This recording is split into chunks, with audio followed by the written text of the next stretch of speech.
Verão Podcast VFSM.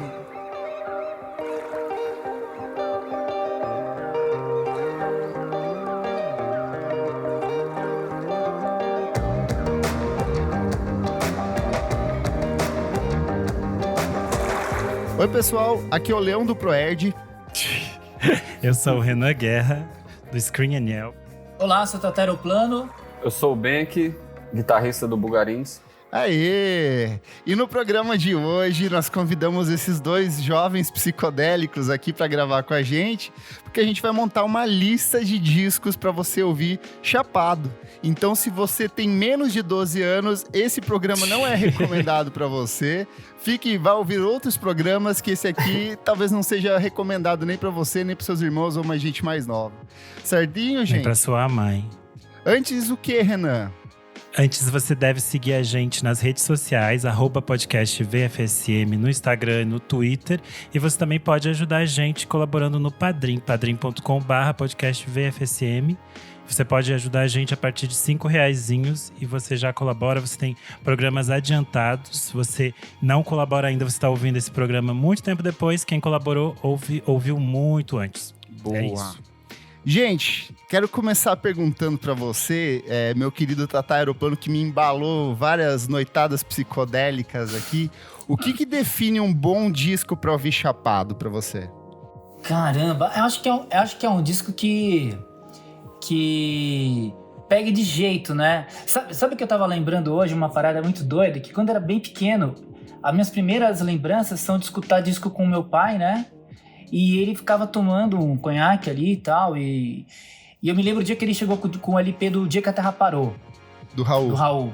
Na época, né, eu sou de 75, ali foi, sei lá, 78, 77.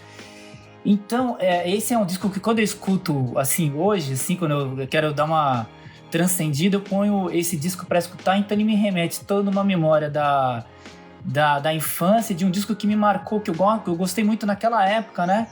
Então, um bom disco para escutar chapado é um disco que, de uma maneira ou de outra, conta uma história, né? Pode ser um álbum, assim, de música, sei lá, você pegar um disco dos Mutantes, né? Os primeiros álbuns sempre tem ali uma série de canções que contam muitas histórias, músicas que são do Caetano e do Gil, as primeiras composições dos Mutantes, algumas releituras. Então, esses discos, eles me pegam, assim. São discos que eu vou, com o passar do tempo, voltando neles. Eu ainda gosto muito de escutar álbuns. Uhum.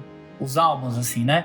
Então, eu me pego escutando esses discos. E muitos deles dependem disso, né? De você ir do começo até o fim pra se guiar por essa história, essa narrativa, né? Sim.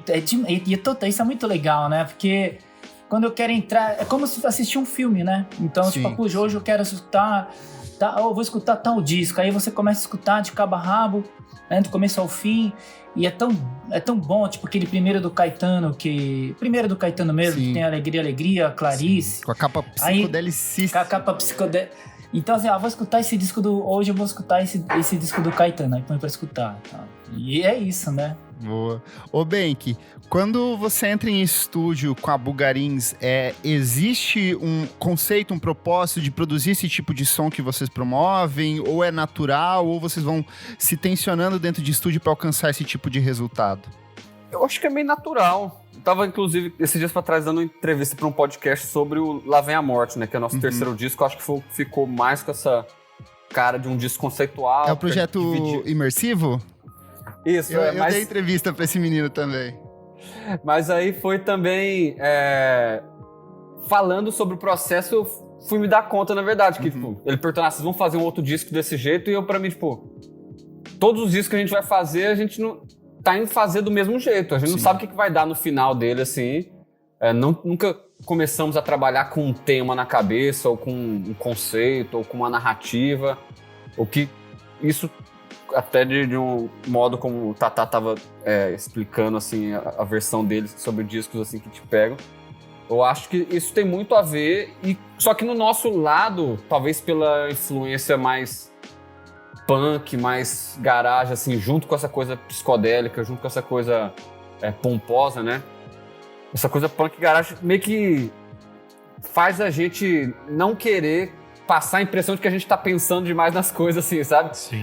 Tipo, priorizar um certo tipo de descompromisso, né? Uma atitude meio punk, como eu falei mesmo. Então acaba que os conceitos no Bulgarize ficam sendo muito amarrados por uma questão meio de design, né? De estética, de sonoridade mesmo. E a gente é mais guiado por isso do que por qualquer outra coisa. Até então, pelo menos. A gente nunca realmente foi para estúdio pensando, agora essas músicas têm essa temática, ou então estamos contando essa história. Apesar de gostar de vários discos desse jeito. Mas o Jim, especificamente, que é nosso compositor, assim, principal, todas as vezes que as bandas lá dos anos 60 chegavam naquela fase conceitual, ele pulava, sabe? The Who é a banda favorita dele, mas até os anos 70. Chegou no quadrofilia ali só por... até o Sid Barrett. Tipo assim, tudo pra ele para ali também nesse lugar. E eu acho que eu já tinha esse outro lado, né? Pra mim, eu comecei a escutar Pink Floyd, por exemplo, pelo Dark Side, pelo David Gilmour e tudo mais assim. Sim. E aí, o Bulgarize eu acho que fica meio que nesse equilíbrio, assim, nessa linha tênue entre uma apreciação totalmente, assim, por design, por estética, e também uma energia mais punk, mais proto-punk, né? Esse mod dos anos 60, assim, que guiou muito a gente no começo da banda também.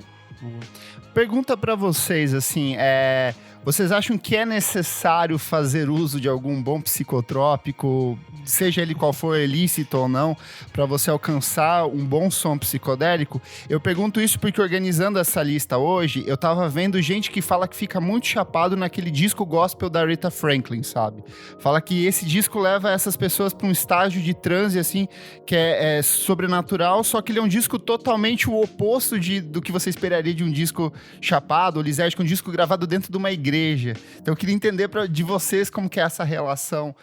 De certa forma, essa coisa da igreja é meio que isso também, né? A chapação de alguns também, né? Sim. Esse momento de transgressão, e eu vejo muito isso também, provavelmente por causa dessa energia crua mesmo, né? Essa coisa que esses discos antigos também, eu não sei exatamente qual é esse disco da Aretha Franklin, mas acho interessante. E um dos discos, por exemplo, que eu tenho pra mim, que eu fiquei pensando em colocar, era, por exemplo, o primeiro do Leonard Cohen, que não tem nada de chapado, de psicodélico mesmo, mas que pra mim me coloca num lugar de ensimesmamento, assim, e por ser tão cru também, me faz ter vários insights também. Então isso pra mim, eu acho que mostra que pra mim não necessariamente tem que ter psicodélicos ou aditivos aí pra um disco ser psicodélico ou ser, enfim, te levar pra esse outro lugar de transgressão, né? Sim. Eu acho que tem várias outras questões, mas boas memórias são feitas também de momentos onde que você também tá fora de si também, né? Então, eu acho que rola também.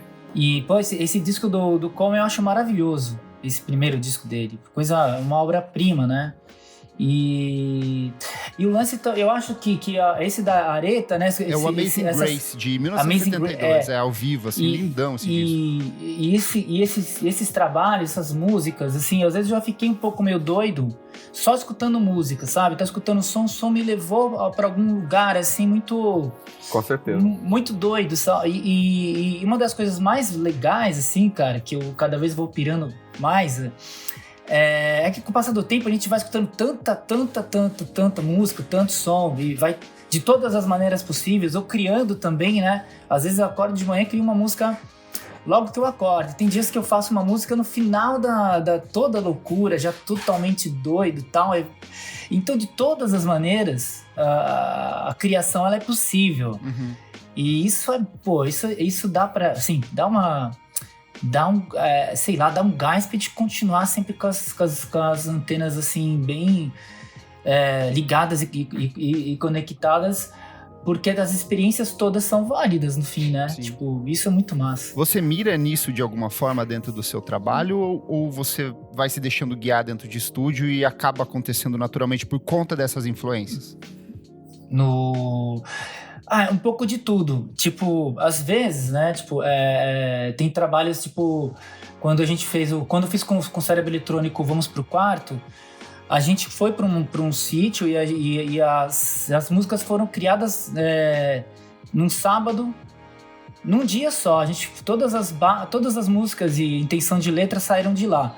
Não tinha nada programado, ninguém chegou com uma canção, esse disco foi criado totalmente coletivamente, né? E depois nós fomos pro estúdio tipo assim, organizar a loucura. Sim. E isso foi uma das coisas mais legais, assim, onde cada um pôde, e cada integrante da banda pôde realmente colocar tudo que ele pensava, assim. Então foi muito doido. Eu escrevi as letras e criava as melodias e tal. Então foi uma coisa de liberdade absoluta entre todos os membros da banda. E quando eu vou fazer os álbuns, né, que é com o Dustan Galas, com o Junior Bock, com o Bruno Buarque, com o Leris Rino, eu chego com as canções e na hora... A gente não sabe o que vai acontecer, porque eles não conhecem as músicas antes, raramente, assim, só no primeiro e no segundo disco que eu mandava as bases de voz e violão para eles e tal, e a gente depois foi sacando que, na real, tudo pode ser criado ali dentro do estúdio, assim.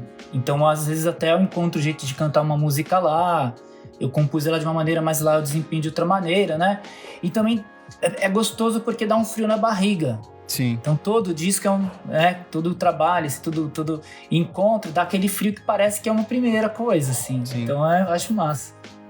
Eu ia falar da questão que a gente estava conversando de o disco precisa ou não ter esse uso das drogas para se construir. Às vezes a gente pensa, tem artistas que nos discos, na hora da produção, eles usaram tantas drogas e o efeito no disco, no final, no produto, é o contrário.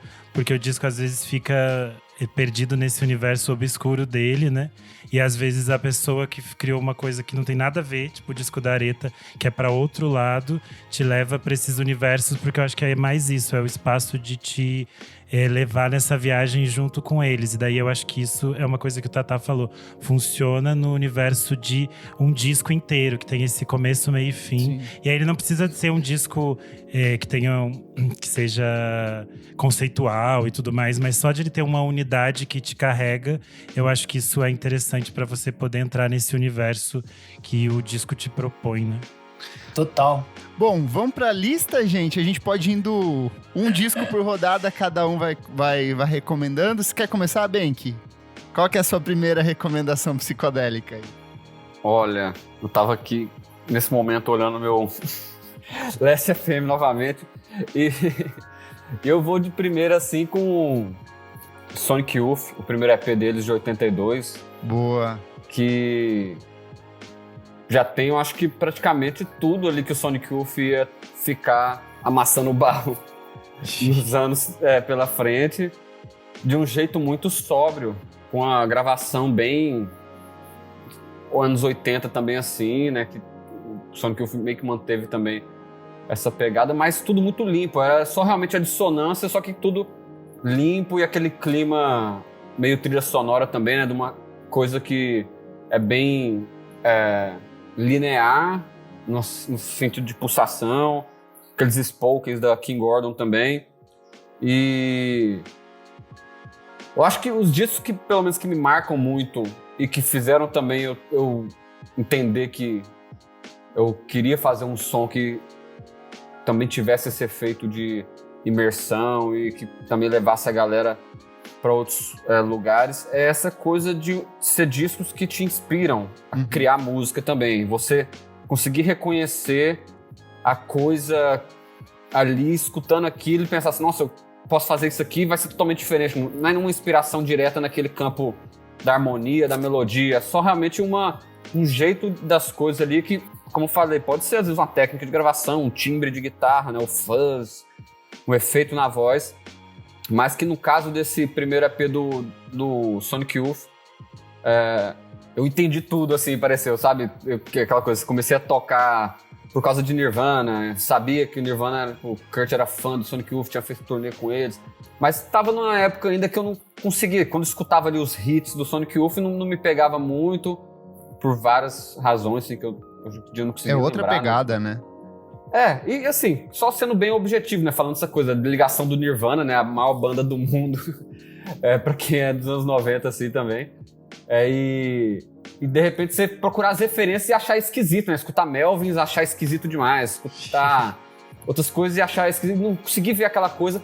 Mas quando eu caí nesse primeiro EP do Sonic Youth, eu realmente fiquei transportado para outro lugar, assim, onde eu entendia o porquê deles serem aquela banda e eles já eram no primeiro EP mesmo, né? Sim. Antes mesmo da formação clássica e antes mesmo de conseguir ali formatar aquele conceito deles para composições que eram mais radiofônicas ou mais legais para palco também. É realmente uma coisa assim, meio que uma construção sonora, né? Muito legal e muito inspirada, assim, e que me remete muito a Nova York, assim, também, o Velvet também, tudo assim, é uma coisa que me abriu muito a cabeça e fez eu escutar tudo depois, tipo, que também eu acho que tem esse outro lado, assim, desse aspecto de eu ter começado com a música com Nirvana e quando vai para as referências acabar caindo muito nessa coisa dos anos 70, 60, tudo que rolou nos anos 80 pra mim, eu ficava muito afastado por conta dessa coisa da música eletrônica, do beat, das coisas. E quando eu escutei esses timbres do Sonic Youth de um jeito, aquele som de bateria trigada, tudo assim, Pixies desceu mais fácil, Joy Division, tudo assim, por causa desse disco dele, eu comecei a conseguir entender uma outra onda toda que antes eu não conseguia nem passar da parte estética pra começar a entender o porquê que aqueles compositores, porquê que aquelas bandas eram tão fortes assim, influenciar todas as bandas ali dos anos 90, né, também. Boa. Um bom começo. Um começo barulhento, mas muito bom. Muito bom. E você, Tatá, qual que é a sua primeira recomendação aí? Olha, eu pensei em muitos álbuns, mas eu vou pegar um aí que pra mim, assim, marcou muito, né, quando eu escutei ele, que foi o Velvet Nico, o primeiro, Sim. né, o álbum do Velvet Nico. Porque ele misturava duas coisas que eu gosto bastante, cara, do ruído, do noise, né, do ruído e de canções. Então é um disco que tem ali a presença da Nico cantando, né, tem algumas baladas, mas também tem muito barulho. Sim. Tem umas guitarras que parecem até a gente ficava brincando que pareciam umas facadinhas, né, aquela coisa que vai meio que um som meio para machucar, para incomodar mesmo, né? Sim. Que eu vejo também nesse disco do Sonic Youth também, que é pra mim uma das bandas pra mim mais assim, importantes, que quando eu conheci Sonic Youth mudou toda o meu jeito de escutar música e fui para muitos lugares assim. Mas esse do Velvet Nick foi um disco que eu escutei de todas as maneiras possíveis, assim, totalmente louco, totalmente sóbrio, acordando de manhã tomando café, né? E milhares e milhares de vezes, né? Eu primeiro peguei o CD na época, depois quando começaram a reprensar algumas reedições do álbum, eu consegui o álbum também. E é um disco que eu guardo com bastante carinho, assim. Sim. Tá um desses discos que vez ou outra, assim, eu vou nele inteiro, né? Hoje eu faço, na verdade, assim, eu vou em todos, né? Começa com o Velvet Nick e vou nos outros discos do Velvet também. São mais malucos ainda, né? Eu curto fazer, às vezes, uma imersão mesmo, tipo, maratonar, né? Não, só que não é vendo coisa, é maratonar escutando os álbuns. Sim. E isso, cara, eu tenho feito faz algum tempo, assim, dias que eu tô bem tranquilão, que eu tô bem susto, assim, daí eu chego, começo a pôr os discos, né? E vou. São experiências que chega no fim, né? Quando a gente tá meio ali tomando uma biritinha, não sei o que, chega no final, você já tá meio alucinado. Mas a sensação, né, de a gente pegar e escutar esses álbuns e refletir por que a gente começou a escutar, quem que apresentou esse som pra gente. Eu vou ainda vou guardando também o dia que eu fui lá comprar aquele disco, eu ainda guardo algumas memórias desses trabalhos, né? Então, acho que a música tem essa capacidade mágica de fazer a gente situar no tempo, lembrar de situações, contar histórias, né? Sim. Isso é maravilhoso. Eu acho que o mais bonito desse disco é como ele é cheio de contrastes, né? Porque ele começa com Sunday Morning, que é totalmente etérea, atmosférica, de repente ele cai num noise, num ruidão, aí vai pra poesia do Lou Reed, que é totalmente descritiva, dele esperando o dealer dele trazer a droguinha dele, então é super legal. É legal também falar desse disco que eu tava lendo pela primeira vez aquele Mate-me, por favor, né? Sim, que faz toda uma linha do tempo, assim, que começa exatamente com o Lou Reed, descrevendo tudo, assim, esse cenário. E é justamente esse tipo de situação, Tatá, como você falou assim, lembrando como você escutou. E quando eu escutei a primeira vez o Velvet também, esse disco, eu só focava nessas músicas, Sunday Morning, Femme Fatale, ficava com essa coisa de, uma banda pop, né? E quando chegava nas outras, como eu não tava naquela cabeça, né, de entender aquelas músicas como uma coisa foda, agressiva, passava batido, só ficava meio que uma canção perdida. E aí depois, né, de muito tempo, várias situações, você escutar ali Venus in Furs nas mais diferentes situações da sua vida. Tanto doidão, ou então na estrada, né, passando ali horas e horas dirigindo, essa música toca e fica aquele loop. Aí você vai começando a entender a maldade por trás daquilo também, que vai, tipo, te dando aquela energia, né, mesmo que a estética, a coisa toda. E lendo o livro ainda dá pra entender, isso, né, tipo assim, de como, às vezes, o produto final, como soava, tudo assim, não tinha muito a ver com o que era a vida da galera de verdade na época, o que fez eles escreverem aquilo, ou como a banda era conhecida também pelos shows que faziam e tudo. Então é muito interessante, tanto poder reescutar esses álbuns depois de você viver também uma carreira também musical, né, poder passar por várias fases e várias vivências com a sua própria música e ver que as pessoas nunca vão entender também de verdade aquilo que você faz. Você pensar, não, essa pessoa devia estar com a cabeça em outro lugar e eu tô aqui só interpretando errado essa obra que tá chegando aqui. Ou então, enfim, essa é a minha interpretação. Mas esse disco foi até interessante porque essa ligação do primeiro EP do Sonic Youth com o Velvet, eu nunca tinha feito até falar aqui agora, por exemplo. Sim. Foi demais, né? Demais, bem. Boa. E você, Renanzinho, que também é cadelinha da King Gordon aí, o que você traz? Eu amo a King Gordon e eu amo a fase do Sonic Youth nos anos 80, por causa, especialmente dela, por isso que ele falou dos spoken words dela e toda essa coisa que tem. Acho maravilhoso. Mas eu vou com um clássico, talvez eu roube da lista de alguém, mas é o Screamadelica, do Primal Scream. Essencial. Porque esse é tipo um disco meio que da minha vida, que eu volto, e eu sempre tô descobrindo coisas novas nele. Porque eu acho que tem uma mistura muito surreal de muitas coisas ali nele. Que tem esse universo que era, tipo… Eles colocaram as pessoas do rock pra ouvir acid house, techno, sabe? Então eles fizeram, tipo, uma coisa muito doida. E eles fazem uma mistura muito interessante, tipo… a mistura que tem com o soul, com essa coisa que vem dessas coisas clássicas dos anos 70. E eles misturam tudo isso num liquidificador maluco que vai gerar umas faixas gigantescas, às vezes cheias de experimentação, com os samples e umas misturas. E eu fico assim, gente, esse disco é muito maravilhoso. E ele completou agora há pouco 30 anos, então é tipo… É surreal como ele continua muito moderno e muito experimental ainda. E ele faz misturas muito ousadas, porque a gente pensa que… Até agora há pouco, ainda tem gente que vira o nariz pra música eletrônica e fica assim, não é tão interessante, não é tão música quanto as outras músicas. Eu acho que o que o Primal faz aqui é, tipo, muito, muito foda, assim. Eu fico sempre muito chocado como ele te leva pra dentro de um universo maluco. E quando você chega no final, você já tá assim, gente, o que aconteceu aqui? E se você gosta do Primal Scream e do Screamadelica, eu e a Isadora gravamos um programa especial só sobre ele, então dá uma rolada aí no feed que tá aí pra você ouvir.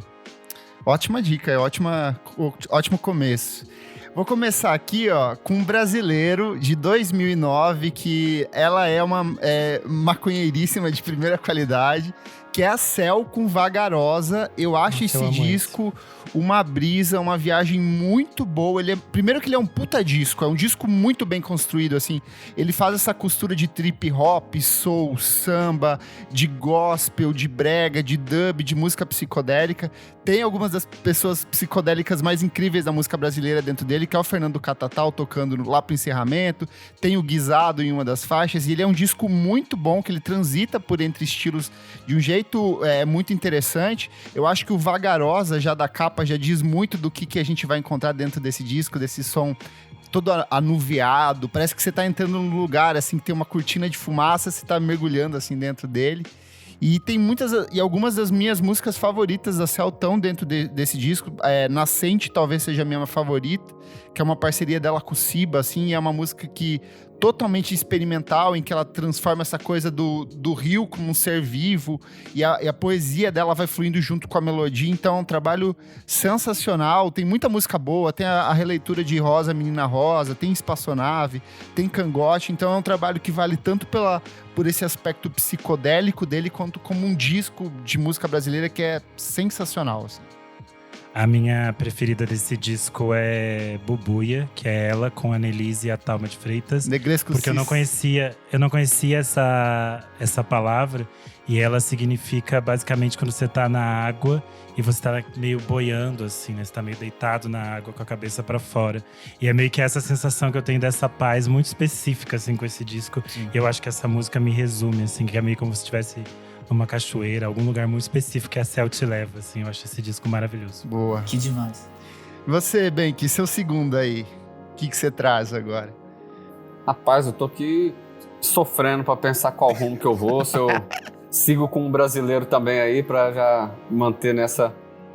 Acho que vou nessa mesmo, então, seguindo esse fluxo do Brasil, vou jogar o Júpiter Apple, Júpiter Maçã, Plastic Soda, que foi um disco também, assim, que nesse fluxo de inspirações e de abrir cabeças e possibilidades, foi bem forte. Todos os discos do Júpiter tiveram essa função para mim em algum momento, mas acho que o Plastic Soda foi o que ficou comigo por mais tempo, assim. Acho que o Sétima Efervescência me pegou muito ali quando eu tava descobrindo o rock gaúcho profundo. Ele é bem um disco de adolescência, né? A Sétima Efervescência é um desses primeiros Sim. que a gente acaba esbarrando, né? Aí o Tarde na Fruteira, que tinha sido lançado pela Monstro também de Goiânia, então eu era, tipo, pirralho, assim, meio que ignorava, assim, não tava, tipo, nem ligando, e aí escutei Beatle George em coletânea da Monstro lá em Goiânia, e aí, assim, curtia, mas também não tinha mergulhado. Mas todos esses sons, assim, do rock gaúcho, entre outras bandas, assim mesmo, para além do Júpiter, né, que comecei a escutar mais por causa do Dinho, e aí fui passando por todas essas viagens, assim, e o Plastic Soda era um disco que eu torci o nariz de primeira, meio que, tipo, meio frágil demais, né, mal gravado, ou qualquer coisa, tipo assim, que depois, pra mim, foi meio que virando toda a coisa especial, né, esse som bem... dele gravando tudo sozinho, né, não sei se tudo, de fato, não sou muito devorador de histórias, assim, dos discos, mas tem essa pegada meio Singing Alone do Arnaldo Batista também, assim, né? É uma coisa que funciona muito bem, que tem momentos onde tá tudo encaixado, mas tem momento que a coisa deu uma desencaixada ali, a bateria com baixo, o violão foi pro lado, não sei o quê, e o cara tava só, tipo assim, deixa pra lá, isso não é o que importa na história toda. E ao mesmo tempo que também tem momentos, assim, de som que são geniais mesmo, falo de sound design mesmo, de mixagem, e climas também incríveis, né? Uma das músicas ali que eu acho que não entrou no disco, mas que eu vi Tatá cantando com o Júpiter num vídeo no YouTube, é Talentoso, né? Que também tem essa coisa, Isso é linda, essa bocinha que o cérebro gravou também, né? Num disco. Gravamos, fizemos uma versão. Então, essa fase assim do Júpiter, bocinha, também acho que inspirou bastante a gente ali, aqueles anos pré-Bugarins, onde eu e o Dinho ficava tocando só violão de nylon mesmo na escola, sem pedal, sem nada, ninguém tinha dinheiro pra comprar essas coisas, mas tava ali fazendo a psicodelia ali, só com o nylon ali, tocando por horas ali o mesmo riff. Excelente. A gente tinha semi-plágios do Plastic Soda também, que rolava, que a gente nunca usou assim, mas que hoje em dia eu fico pensando, nem era tão parecido assim, dava pra gente fazer essa música aqui, tocar ela pra frente. Então é um disco que, hoje em dia, se eu tenho que mostrar algum disco do Júpiter, assim, pra mostrar por que a gente ainda fala dele como uma grande referência, seria esse. O Re-Civilization é doideira, mas pra mim já é doideira demais, assim. Eu já gostei muito, da época que eu já tava muito ali no Math Rock, no Mars Volta, tudo assim. Mas o Plastic Soda eu acho que é o disco que vai ficar comigo, assim, por daqui pra frente, assim, do Júpiter, que eu vou voltar de tempos em tempos. Pô, perfeito. Maravilha. Vai lá, Tatá. Poxa, antes eu queria dizer que eu amo o Screamadelica, é um disco, pra mim, assim, marcou muito também. E o Vagarosa da Cell também, cara. Foi um momento que eu tava começando a discotecar muito mesmo na noite e começando a colocar música que tava sendo lançada na época, né? Uma coisa muito legal foi viver um momento onde tava tendo um monte de lançamentos incríveis e, tipo, o Bubu ia fazer parte do meu setlist. E aí a Tulipa lançou o Efêmera e eu mixava com Efêmera. Elas têm o mesmo andamento. Então, tipo, são coisas assim que vão trazendo memórias, né? E 2 discos incríveis, e o Ben que falou do Plastic Soda, que é um descasso, né, do Júpiter. E eu tinha pensado num do Júpiter também, então não foi o mesmo, eu ia falar do Sétima Efervescência. Manda ver. O que aconteceu foi o seguinte: quando eu peguei esse disco, foi realmente assim, numa época onde tava escutando. Eu vou até falar de outro disco depois, né? Desse que tá mais ou menos na mesma época. Mas eu tava assim, escutando outros estilos de som. E aí, de repente, eu peguei esse disco, eu peguei o CD lá na Baratos e Afins, né? Tal. Eu lembro do dia, foi um sábado, fui lá, peguei o CD. Baratos e Afins, só pra dar um contexto, ela era um misto de selo e uma loja de discos aqui de São Paulo que lançou Fellini, lançou um monte de gente muito foda da cena independente aqui do Brasil. E isso. Aí eu voltei pra casa e tal, coloquei o disco pra rolar na sala. Nesse tempo eu dividi apartamento com um amigo, né?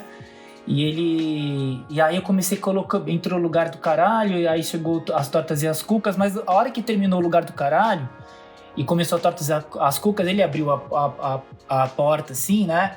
Botou a cabeça na sala e falou: que porra é essa, meu? E sentou comigo, né? E, cara, a gente ficou escutando o disco. Então, é um disco, assim, que tem uma energia mesmo, assim, juvenil, né? Adolescente. Sim. E tal. É o rock. E é uma coisa assim, cara, mas com canções, assim, com vários caminhos diferentes, com letras, assim, meio absurdas e letras, assim, psicodélicas também. Eu acho muito bonito, tipo, Eu e Minha Ex, assim, como uma canção. Lembra aquelas coisas do Arnaldo Batista, dos Mutantes, aquelas orquestrações que foram feitas ali. Acho que foi o Marcelo Birk que escreveu os arranjos acho que para essa música e talvez para Miss Lexotan. No mesmo período, depois eu acho que antes até, ao mesmo tempo, o Ira regravou, né? Eles regravam o Miss Lexotan lá no disco de 99, se não me engano, que é o disco de versões deles. De versões e tal. Então, para mim, foi um disco assim que abriu os caminhos para conhecer o Júpiter. E depois, né, quando eu escutei o Plastic Sodas, porque acho que na minha cabeça eles estão muito ligados, né? Porque ele lançou rapidamente ele lançou o set, mas na sequência a Trama, pelo selo... agora esqueci. Pelo selo da Trama, La Matraca, que era com o Miranda que fazia o IR, já saiu com o Plastic Soda. E aí, cara, o mais doido de tudo foi assim, quem que é o cara totalmente diferente? Ele é Jupiter Apple cantando em inglês, um disco que não tem absolutamente nada a ver com o Sétima, né? Ele criou uma persona diferente, né? E veio com Plastic Soda. E uma coisa assim que eu fico pensando na obra do Júpiter, que ele como se ele fosse um diretor de cinema estilo Stanley Kubrick, que eu acho que os discos dele ele conseguia trazer um tipo de coisa realmente assim, que você escuta os álbuns, eles têm um tempo de duração longo, né? Quase todos eles quase tudo 1 hora, 1h10, 1h20, assim. 1h e alguma coisa, 1h10, 1h20. E são experiências, né? Que se você mergulha nelas, você vai escutando. Enfim, então como o Bank já falou do Plastic Soda, eu então lanço Sétima também. Uma dessas experiências aí auditivas que pra gente escutar chapado ou não. Boa. E você, Renanzinho? Eu vou agora com uma figura polêmica, que é a Baby do Brasil. Mas pra mim só existe Baby Consuelo, não existe a do Brasil. Boa. E aí, eu acho que poderia ser qualquer disco dela da fase da virada dos anos 70 pros anos 80. Eu adoro essa poderia fase. Poderia ser o Pra Enlouquecer, o Canceriana Telúrica, o Sem Pecado Sem Juízo. Mas aqui eu vou escolher o Cósmica, porque é uma viagem cósmica total. Já começa pela capa, ela tá com os cabelos coloridos, as mãos com umas pulseiras, umas coisas meio malucas. E tem essa energia meio... usamos alguma coisa aqui, descobrimos a natureza e nos conectamos com alguma coisa cósmica em algum outro plano astral. E é tipo uma viagem maluca. E ele é ele é muito bom tecnicamente, ele foi masterizado em Nova York, eles estavam com puta grana de gravadora pra fazer esse disco, então eles puderam fazer todas as loucuras que eles queriam, e tem umas coisas incríveis, tipo, tem os Tincoãs em Angaju, tem a parceria, tem a música do João Donato que ela regrava, que é um arco-íris na tarde, se eu não me engano, tem uma regravação dela dos Novos Baianos, tem a Pra Ver Amor Entre os Homens, que ela meio que imita a voz da Elza Soares e faz uma homenagem pra Elza, numa época que a Elza tava bem esquecida, assim. Então eu acho que ele é um disco bem malucão, assim. A própria faixa título, que é o Cósmica, ela escreveu, tipo, de madrugada, no banheiro, no final de uma noite, sabe-se lá o que ela usou e fez, porque era os anos 80 e era a Baby Consuelo. Enfim, é uma loucura. Eu acho que a única que destoa dentro do disco é a música lá da Emília, porque ela fez pra Globo, que era um programa infantil. Mas de resto é uma grande viagem, assim, pelo cosmos e por essas coisas todas que ela estava se conectando. E eu acho que é um disco que vale a pena a gente ouvir, esquecendo a Baby atual e só focando na artista maravilhosa que ela é. Boa. Eu vou cair na eletrônica de vez agora, porque tem um produtor alemão que eu gosto muito, que é o Stefan Kozala, conhecido também como DJ Cozy, já tocou aqui no Brasil, e ele é surtadíssimo, assim, ele tem um selo chamado Pampa Records, ele é muito bom, um gênio dos remixes, todos os remixes que ele pega, ele leva para uma direção completamente diferente, é muito comum artistas pop darem os singles para ele remixar, e ele leva para um lado totalmente louco. Em 2013, ele lançou um disco chamado Amidala, que é totalmente surtado também. Começa pela imagem de capa, que é uma montagem mal feita dele montado em cima de um alce, assim, de um alce roxo. E aí cada música... o disco começa com um som de alguém fumando alguma coisa, e aí o cara fala assim, eu tô sentindo o meu corpo saindo de mim. Eu tô sentindo que eu tô saindo do meu corpo. E aí o disco engata, ele vai pra uma coisa meio minimal techno, mas aí às vezes ele vai pra uns lances mais psicodélicos, mais transcendentais. E segue disso o disco inteiro. Ele faz versões para músicas do Kings of Convenience. Lá no meio tem uma versão para Homesick. Tem participação do Aparat, do Caribou, que são outros produtores incríveis. E é uma viagem completamente louca, assim, do tipo de som que ele produz. E eu sou apaixonado por esse álbum. E se você gostar desse álbum, cai num single que ele produziu que se chama Ecstasy. XTC é uma brincadeira que ele faz de discutir experiências de meditação de pessoas que alcançaram um estágio contemplativo tão grande em relação também com o uso de êxtase. Então, assim, é um trabalho sensacional, um trabalho muito bom pra... Amidala. É o Amidala, de 2013. Vou escutar isso aí. Eu mandei aqui no chat, eu pulei um show desse cara que a gente tocou junto. Cara, ele é muito Você bom. falou o nome Ele é aqui, eu fiquei muito assim, lembrando de onde que eu maluco. conheço. Aí ele fez um set depois, quando a gente tocou com o Arthur Moreira na França. Viu o show do Arthur Moreira e fui embora pro hotel. E aí, tipo assim... O que é esse DJ Coisa aí, pô? Ele é muito bom, cara. Ele é muito surtadaço. E ele fez uma série também. Ele participou daquela série DJ Kicks. Ele tem uma das que é considerada uma das melhores coletâneas da série, assim. É fantástico o trabalho dele. DJ Kicks dele, Louco muito demais, bom. assim. Pô, Que demais. Vai lá, Benk. Engata aí essa terceira. Uai, bicho, acho que eu vou seguir na eletrônica então com você aí, que tem um disco ali que também, bem esse momento pré-Bulgariza ali, onde eu tava tentando achar os sons, tentando descobrir como fazer os sons, né, gravar, produzir as coisas, naquela inquietação de não conseguir compor, mas gostar de criar paisagens sonoras, criar as coisas, e aí tá junto com o Jim chega nesse lugar, mas esse um disco que me inspirou muito e abriu a cabeça pra esse lado mais pop da música, que antes eu também não abria nada, como Renan mesmo estava falando da coisa da música eletrônica. Eu era total esse cara, assim, até certo ponto, de achar que música eletrônica não era o lance, mas esse disco, o primeiro disco do James Blake. Putz, muito bom. Isso é muito Esse disco, ele... Acho que foi a primeira vez que eu escutei sub, assim mesmo, numa gravação, sabe? E fiquei assim, caramba, que massa. Tipo assim, o sub rolando aqui, né? Tem o Limit to Your Love, dos singles que Nossa, tem a coisa massa. mesmo. No clipe rola meio que um terremotozinho assim, né? Mas que quando... Aquela coisa, né? Comprando os primeiros fones de ouvido legal pra mixar tudo mais. Quando eu escutei aquele grave, eu fiquei assim, caramba, que coisa massa. Tanto que ia ser massa isso aqui num disco de rock, né? Pensando, era o tipo de coisa que me inspirava, sabe? E E claro que ele tem uma excelência assim na voz, né? Também no tocar dele e nos sons que ele tira, que era o tipo de coisa Ô, Benk, eu não sei se você não replica acompanhava. facilmente. Eu não sei se Oi? você acompanhava ele antes, mas o James Blake, eu conheci ele em 2009, 2010. Ninguém sabia que ele cantava. Ele era só um produtor de música eletrônica. Então, tipo, quando ele lança as primeiras músicas cantando, todo mundo fica assim: quem que você tá chamando pra cantar? Ninguém acreditava Sim. que era ele cantando. Ele tem uma puta de uma voz. Sim, não, esse disco tem vários momentos assim que são tanto desconcertantes, né? Sim. A música que abre lá, Unlucky, é bem uma coisa, diria que psicodélica de um jeito meio kraut, assim, né? Sim. Kraut rock, assim, bem torto e um beat que você fica achando que tá errado. E aí depois tem... qual que é a segunda música mesmo agora? Mas enfim... É Wilhelm Scream. Que é outro Wilhelm muito Scream, foda. que tem também toda uma construção de camadas. É bem essa lógica, na verdade, de construções de camadas, Sim. né? O disco Loops, como se fosse um live set mesmo. Onde ele tá ali colocando reverbs e colocando mais camadas de sintetizador. Sim. Esse Wilhelm Scream chega um momento que, quando entra ali um Moog, né? Eu nunca tinha também prestado atenção num sintetizador daquela maneira. E eu lembro de eu ir pro estúdio onde eu tava fazendo estágio.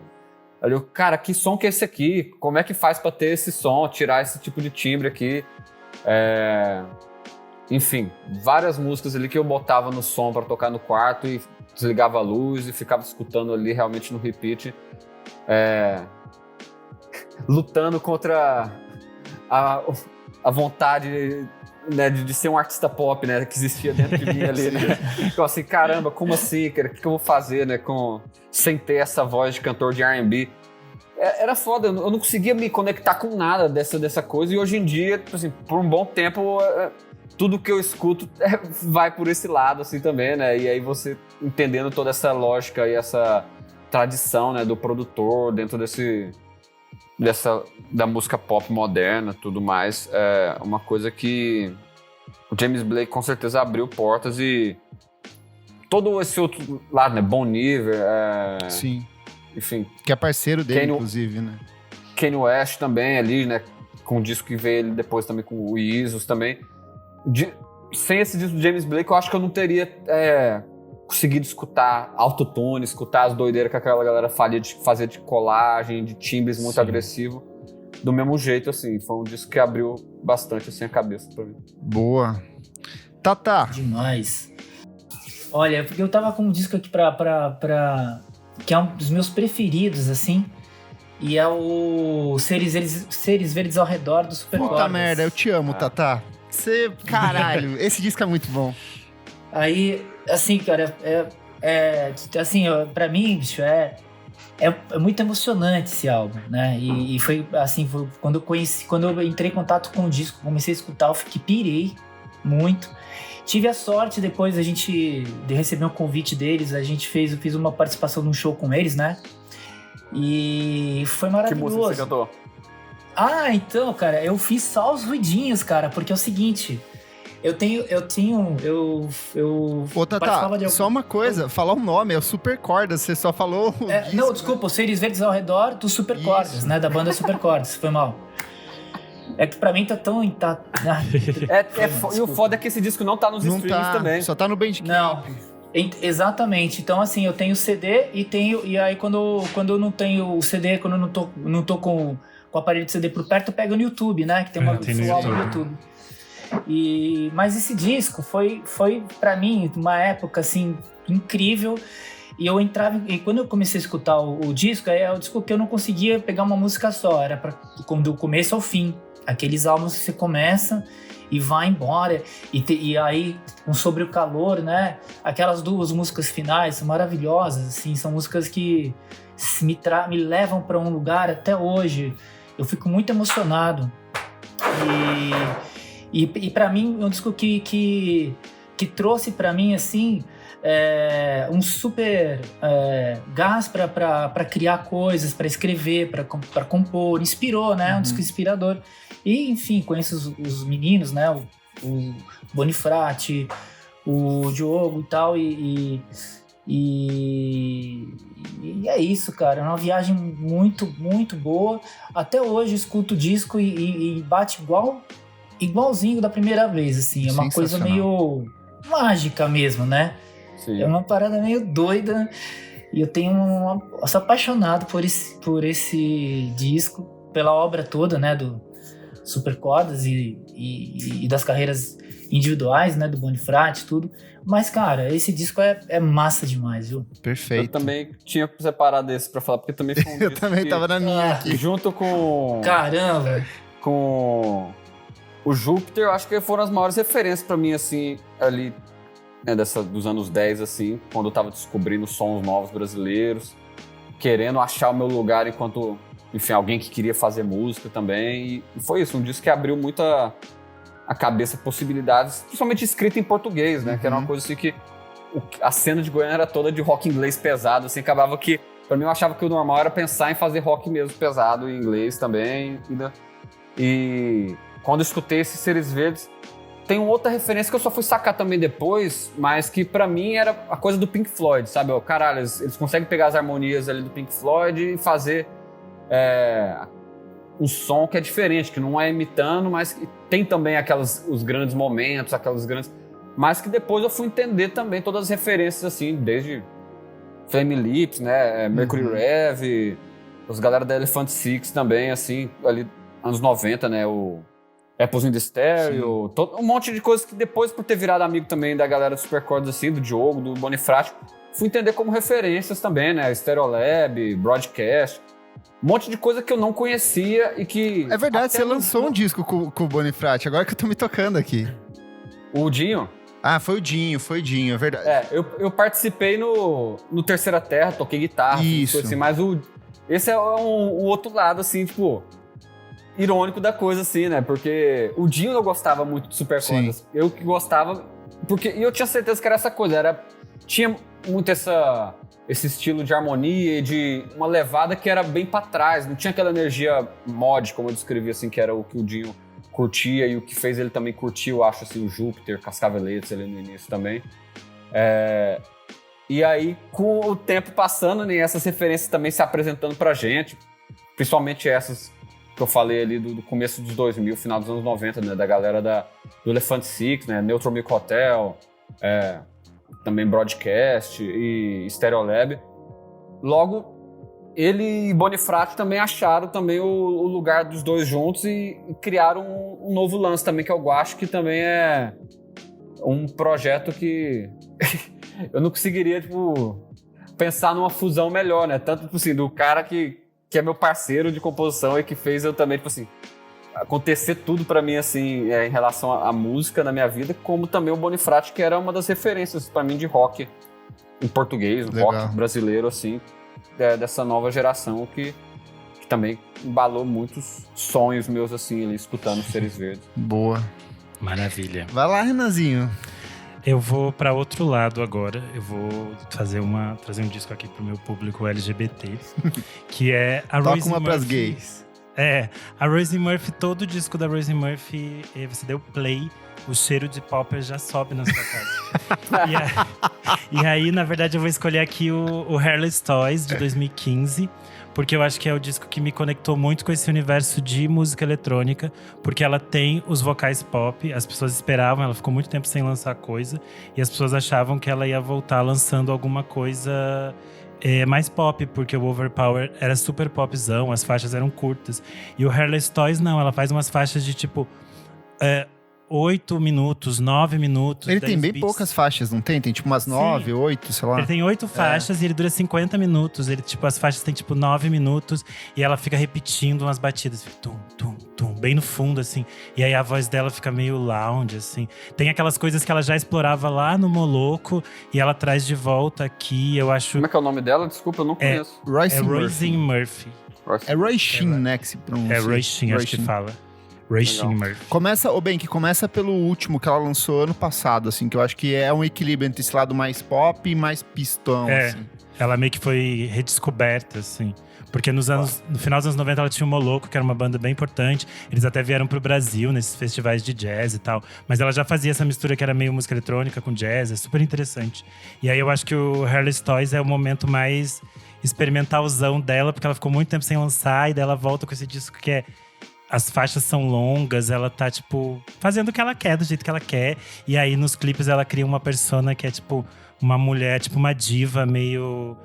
de meia idade, meio problemática, assim. Ah, meu Deus, eu sou uma diva e uso roupas caras, mas o que é a minha vida? Uma coisa meio filme do Bergman, assim, eu acho maravilhoso. Eu adoro toda essa fase dela e tem essa cara de pista de dança esfumaçada, mais chique, assim. Uma coisa meio Studio 54. Eu acho tudo muito chique, muito interessante. É Boa. isso. Vou aqui para um disco de 1998, que é a primeira vez que eu ouvi, eu falei, uau, que trabalho sensacional, que é o Air com o Moon Safari. É um descasso de downtempo, jazz, música eletrônica, pitadas de IDM, com uns vocais etéreos de um jeito bem fantástico, assim. Eu acho que a música de abertura, La Femme da Gente, é uma das melhores introduções de um disco, assim, porque ela tem quase 7 minutos, e aí vai entrando, cada instrumento vai se construindo aos poucos, e o disco todo ele é concebido nesse conceito de fragmentos que vão meio que revelando um álbum de maneira geral. Eu acho que ele é um disco que funciona tanto pra você, naquele sábado à tarde, acender um bazé ali, tomar uma cachaçinha e seguir, quanto no dia seguinte da ressaca você começar por esse, porque ele é totalmente atmosférico e ele vai te guiando de um jeito, assim, muito sensacional. E o Air, ele acaba inspirando muita gente que eu gosto aqui no Brasil nessa época. O Otto, ele tem o Samba Pra Burro, que é um disco que eu acho sensacional e bebe muito do Air. Então, Bebel Gilberto, também toda essa galera que vai pegar dessas referências europeias e vai trazer pra junto da música brasileira no final dos anos 90 e 2000. E esse disco é brilhante, assim. O Air tem vários trabalhos sensacionais, mas eu acho que esse é o primeiro e eles alcançam, tipo, um primor técnico muito grande, assim, nesse primeiro disco, assim. Ele é um disco muito de testar sons, de construir coisas. Cada música vai para uma direção muito diferente, mas no fim das contas ela se fecha como obra, assim. Então, sensacional. Bem, que ser o último deste podcast aqui. Mas já? Mas já, estamos aqui há 1 hora quase já conversando. É que o papo tá bom. Tá muito bom. Nossa, mas eu nem achei que eu tinha falado 4 discos já não. Eu nem lembro quais que eu falei. Uai, bicho, vou ter que falar um diferentão, né? Eu tinha separado aqui já que tava nesse molde aí da música eletrônica também, o Renan jogou a Royce Murphy aqui, já jogou no YouTube. Eu ia falar o primeiro do XX, que também pra mim tem essa coisa. Esse é maravilhosa. muito bom. Mas não é esse, só deixei aí. Mas foi tipo bônus, né? Um disco pra mim foi bem também empoderador, assim, em relação à sonoridade, jeito de composição e noises e gravação lo-fi. É o primeiro do Animal Collective. Boa. Que é o Spirit Day Gone, Spirit Day Vanish. Que de cara, assim, já começa com uma noiseira bem irritante, assim. Você não acha que o som tá estragado. E na época, como a gente baixava disco, era bem normal, assim, pra mim, pelo menos. Às vezes baixava de um lugar meio ruim, assim, e vinha um arquivo meio zoeiro. Então, foi o que rolou comigo com esse disco.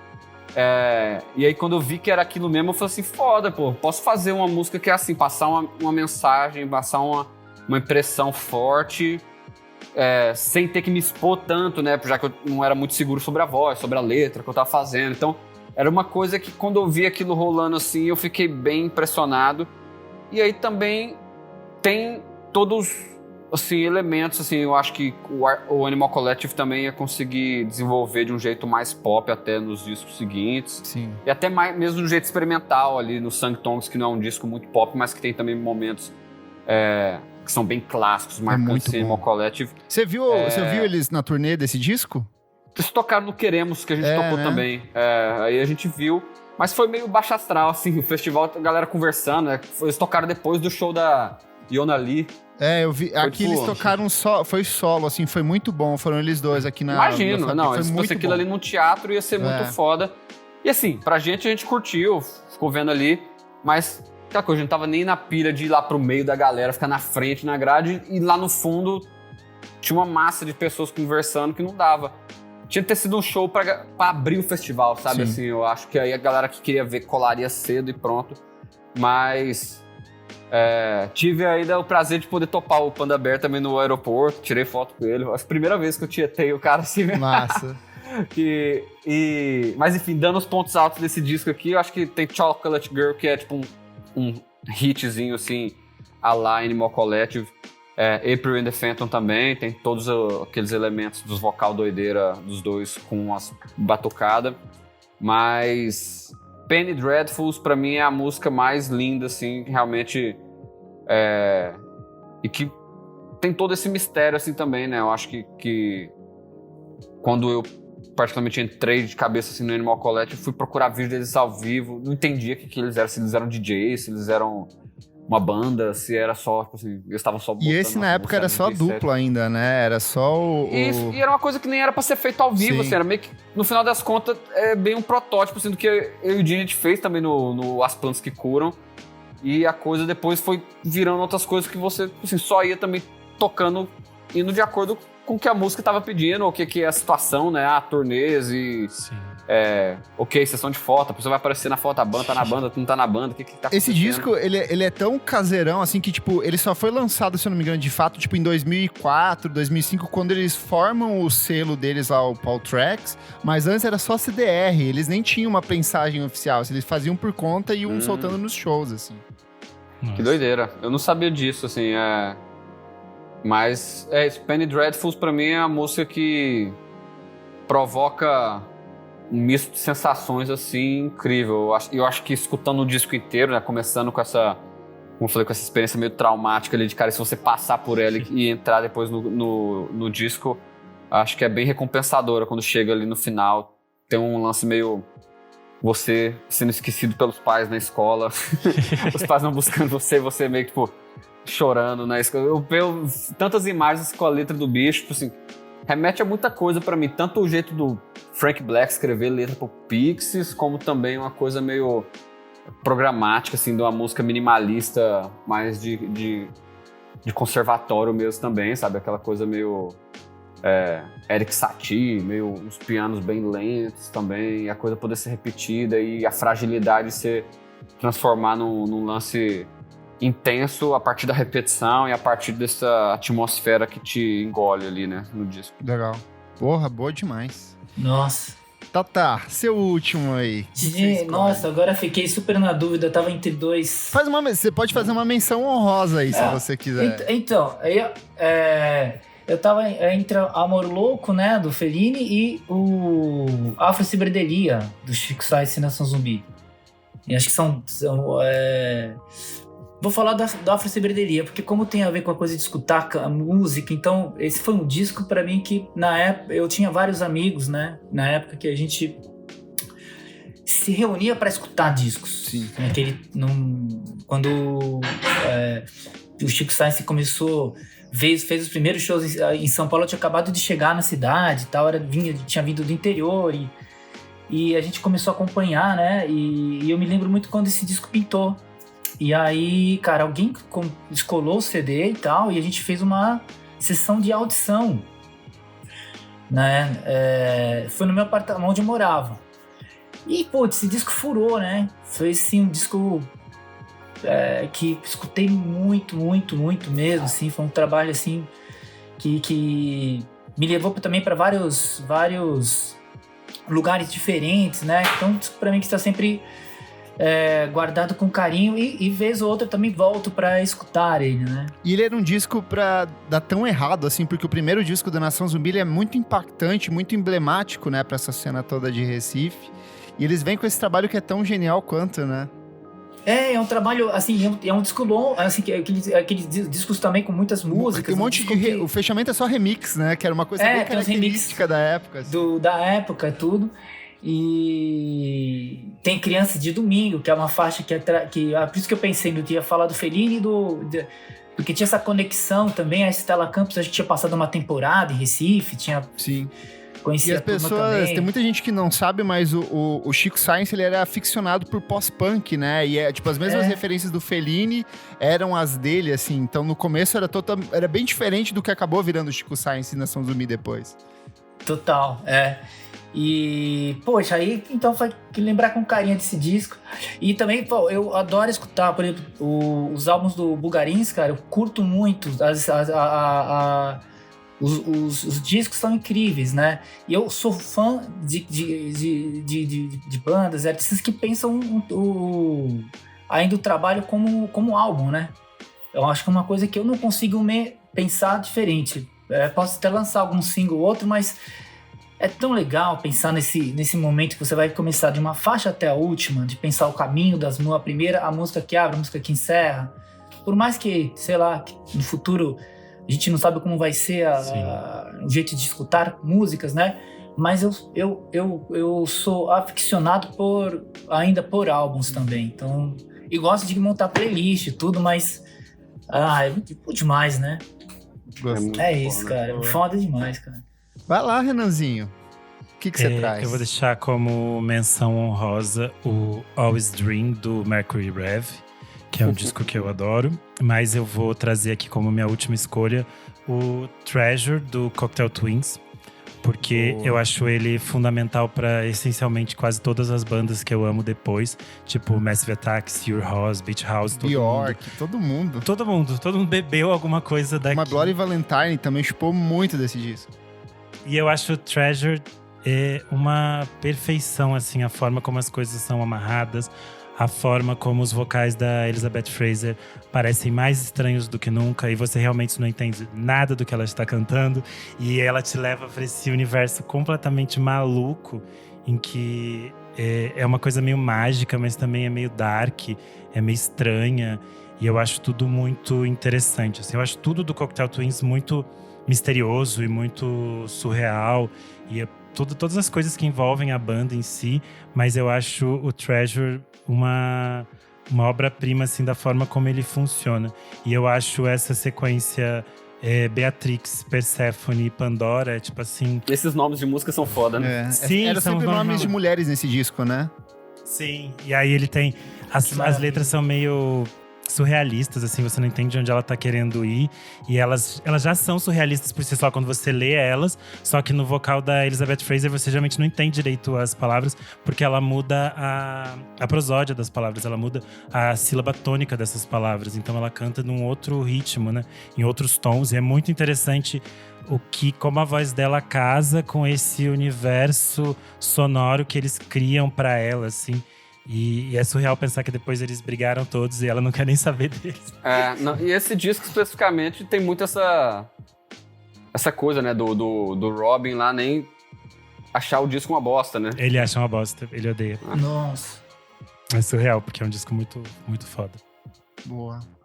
Gente, só de menção honrosa aqui, gosto de umas bandas maconheiríssimas, tipo Sleep, Deep Throne, assim, essas bandas de metal chapadaço. O próprio Black Sabbath, assim, os primeiros discos do Sabbath são muito chapados, é disco maconheiríssimo, assim, gosto bastante. Outra menção aqui, o primeiro do Toro e Moá é muito bom, o Causers of This, de 2010. Sim. Ele faz uma coisa assim totalmente etérea, mas com fundo de música pop que eu acho muito gostoso. E também The Congos, com Heart of the Congos de 1977, reggaezão, dub, com a produção absurda do Lee Perry, então excepcionais. Mas eu sou na linha do bem, que assim, eu sou muito cadelinha do Animal Collective e principalmente do Noah Lennox, do Panda Bear. E eu acho que o Person Pitch de 2007 é sensacional. Eu acho que começa pela capa, que são várias crianças tomando banho com animais, assim, com recortes. Então, já de cara ele te fala assim, olha, o disco é essa loucura, essa colagem de elementos. E aí, quando você chega no disco em si, que as músicas elas são mais mantras do que necessariamente músicas com uma métrica própria, com um refrão. É toda uma construção, uma sobreposição de elementos. E tem som ele pegou... Todo disco ele é montado em cima de samples, né? Então você tem um som de um carro de Fórmula 1 passando e de repente a batida, a voz que fica ecoada. E é legal que ele mesmo falou que esse disco ele foi todo concebido a partir de sobreposições de elementos e no encarte do disco ele cita todas elas. Tem pelo menos umas quase 40 citações de referências para ele. Então inclui o Air, que eu já falei, tem Daft Punk, Ken, Beach Boys, Noi, Caetano Veloso. Tudo isso foi inspiração para ele. E todos esses artistas têm fragmentos encaixados dentro desse disco. E eu acho que a grande música é grande literalmente, porque ela tem 12 minutos e 30 segundos, que é Bros, que é logo no começo do álbum, assim. E é um disco que, por algum motivo muito louco, toda vez que eu vou visitar minha família no final do ano, eu boto pra tocar e saio andando assim, quando eu chego num momento de loucura da família. Eu falo, demais. ok, hora de sair, ouvir meu Parson Pitch e ficar no meu mundinho particular ali, porque... Ele é muito bom, um trabalho fantástico. Assim. A capa do meu Twitter é a capa desse disco, eu gosto muito dele. Assim. A capa é muito boa, né? Boa. Gente, fechamos aqui a nossa lista. Eu quero que você, nosso ouvinte, vá lá no nosso Instagram na edição desse programa e conte pra gente quais são os discos que você ouve pra ouvir chapado, pra escapar da realidade, pra te transportar pro universo mágico. Ô, Benki, fala da Bulgarins aí. Vocês lançaram 2 coletâneas, uma parte ano passado, uma esse ano, mas e disco novo? Quando vem? E fica à vontade pra dar o serviço da banda, falar onde as pessoas te ouvem e tudo mais. Tá certo. Bom, rapaz, isso aí foi todo o material que a gente já tinha gravado aí de sobras que iriam ser usadas no próximo disco de estúdio, tudo assim. A gente, como a pandemia foi se esticando, né? A gente pegou um disco que era só pra realmente colocar uns extrazinhos, umas besteirinhas no Bandcamp pra galera que acompanha mais assiduamente. E virou 2 coletâneas, assim, que vai ser lançado agora no final do ano em vinil também, Legal. vinil duplo. Manchaca 1 e 2. E estamos bem felizes. Primeiro vinil duplo da bandinha aí também. Foi um trabalho que também acho que conseguiu alinhar a gente agora com o nosso espaço-tempo, né? A realidade, porque o Bulgarins sempre acabou trabalhando atrás do cronograma, né? A gente gravava sempre músicas e lançava músicas que já tinham ali 2, 3 anos de idade, já estavam no nosso mundo. Então, agora que a gente soltou todo esse material pro mundo, assim, a gente começou a fazer alguns encontros de pré-produção pela primeira vez, desde o começo da banda, eu acho, assim, sabe? Ir pra estúdio junto e começar a compor junto com banda coisas do zero, pegar ideias realmente novas, coisas que surgiram agora e tá trabalhando. Então, a gente tá bem animado para isso. Provavelmente vamos trabalhar com algum produtor de fora também pela primeira vez, assim, não produzir nós mesmos o disco, para também dar uma outra visão e eu poder também focar muito nesse lado da composição, né, criar minhas partes de guitarra mesmo, tocar direito e não ficar só editando coisa no Ableton. Mas é isso, galera que quiser escutar aí Bulgarins ou qualquer coisa, tem os streaming tudo, YouTube para ouvir de graça aí também. Boa. É isso aí. No Bandcamp tem umas paradas mais doideiras, pra quem também acha que a banda não é doideira suficiente. Você vai achar ali umas soundtracks que a gente fez, né, as trilhas sonoras pro Casa das Janelas Verdes, que eu acho que é o trabalho da gente mais imersivo e mais, assim, doideira também. Tem improvisos com a Ava, improvisos com o Negro Léo, tem... E só você consegue escutar o lado A e o lado B, são, tipo, 2 faixas de áudio de 30 minutos, então vocês querem escutar uma coisa mais próxima do que a gente faz ao vivo ou dos motivos da galera falar que a gente é psicodélico, vai para esses discos aí e que estão ali no Bandcamp, que tem coisa boa. A gente tá sempre tentando soltar o máximo de coisa pra galera. Fizemos umas sessões também aí com o Aldir Blanc também de 6 vídeos que tem bastante improviso, bastante coisa assim de exercício estético mesmo assim, mais do que canção mesmo e tudo de graça aí na internet para o pessoal escutar e logo, acho que ano que vem a gente começa a produzir esse disco novo aí pro povo. Legal.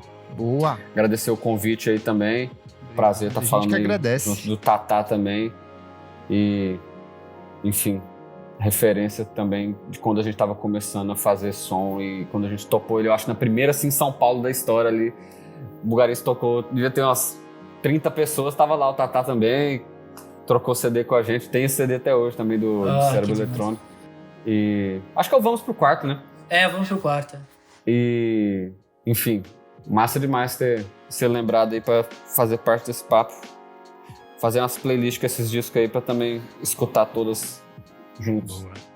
Boa. Ô, Tatá, você lançou ano passado um dos meus discos favoritos, que é o Delírios Líricos. Fala um pouco do seu trabalho, onde as pessoas te ouvem. Fique à vontade para fazer o seu serviço aí também. Legal, primeiro eu quero agradecer o convite, Kleber, Renan, bem, que prazerzão estar falando com vocês, muito bom, Você já participou, né? Você já mandou um áudio pra gente uma vez, quando a gente fez um podcast que era Como Começar a Ouvir MPB, e você deu umas dicas muito boas lá. Sim, e, pô, meu prazerzão estar aqui de novo, poxa, assim, as minhas coisas estão todas no... Eu tenho site, né, que tem os discos para quem ainda curte baixar e pegar os arquivos lá, tem todos os discos, assim, todos os trabalhos lá no site, tanto os discos que eu assino Tatá e o Frito também, que é um projeto que é o projeto que seria o vocalista do Jumbo Elétrico, que foi uma banda que eu tive lá no passado. Ouvi muito. Tá tudo no site. Então, e também todas as plataformas de streams, YouTube tem tudo lá, os discos eu tenho um canal do YouTube também, quem estiver escutando aí, que tiver a fim de entrar, Tata Aeroplano, canal de YouTube com todos os álbuns, eu ponho umas loucuras também ali, tem muita doideira, assim, muita maluquice mesmo, que quando a gente tá meio doido, é ali que eu acabo colocando algumas coisas, e tô preparando. Quer dizer, talvez em novembro eu acho que eu entro em estúdio para preparar um material novo, né? Para pensar o ano que vem. Vamos sentir como as coisas seguem, mas tá tudo encaminhado para de repente ano que vem com um disco novo aí, vamos ver. Legal. Massa demais. Boa. Gente, muito obrigado pela participação de vocês, assim, foi sensacional, altas dicas. Foi ótimo. Discografia incrível aqui que a gente construiu aqui hoje. Eu sou o @KleberFak no Twitter e no Instagram.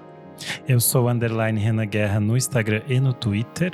Não esquece de seguir a gente nas nossas redes sociais, @podcastvfsm em tudo. Segue a gente na sua plataforma de streaming. Apoie, se possível, no padrim.com.br/podcastvfsm. Muito obrigado pela sua audiência e até a próxima edição. Tchau, tchau, gente. Até mais. Valeu.